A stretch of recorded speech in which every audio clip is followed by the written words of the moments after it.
সাম্প্রতিক যুক্তরাষ্ট্র সফর থেকে শূন্য হাতে ফিরেছেন ভারতের প্রধানমন্ত্রী নরেন্দ্র মোদী। অথচ চীন সফরে রীতিমতো চমক দেখিয়েছেন বাংলাদেশের অন্তর্বর্তী সরকারের প্রধান উপদেষ্টা ড মোহাম্মদ ইউনুস। চীনা প্রেসিডেন্ট শি জিনপিং এর সঙ্গে দ্বিপক্ষীয় বৈঠকের মধ্য দিয়ে ভিন্ন উচ্চতায় উন্নীত হচ্ছে বেইজিং ঢাকা সম্পর্ক।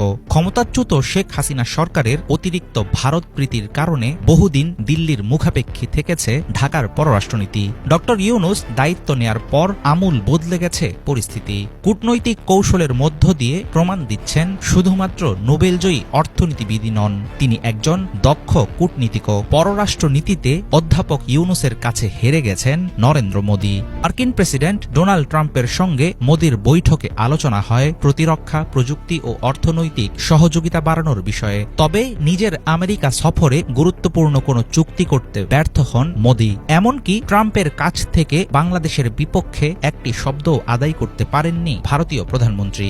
প্রধান উপদেষ্টার এবারের চীন সফরে $2.1 বিলিয়ন বিনিয়োগ, ঋণ ও অনুদানের প্রতিশ্রুতি দিয়েছে বেইজিং। বাংলাদেশের সঙ্গে সম্পর্ক আরও গভীর করতে আগ্রহ প্রকাশ করেছেন চীনা প্রেসিডেন্ট শি জিনপিং। ঘোষণা এসেছে অবকাঠামো, প্রযুক্তি এবং নবায়নযোগ্য শক্তি খাতে বিশাল বিনিয়োগের। চমৎকার বিষয় হল বাংলাদেশের তৈরি পোশাক ও কৃষিপণ্য আমদানি বাড়ানোর আগ্রহ দেখিয়েছে বেইজিং। এমন সব পদক্ষেপ বাস্তবায়িত হলে রপ্তানি বাজারে এটি হবে বিশাল একটি মাইল ফলক। একই সাথে ঋণের শর্ত শিথিল ও সুদহার কমানোর আশ্বাস তৈরি করছে নতুন সম্ভাবনা।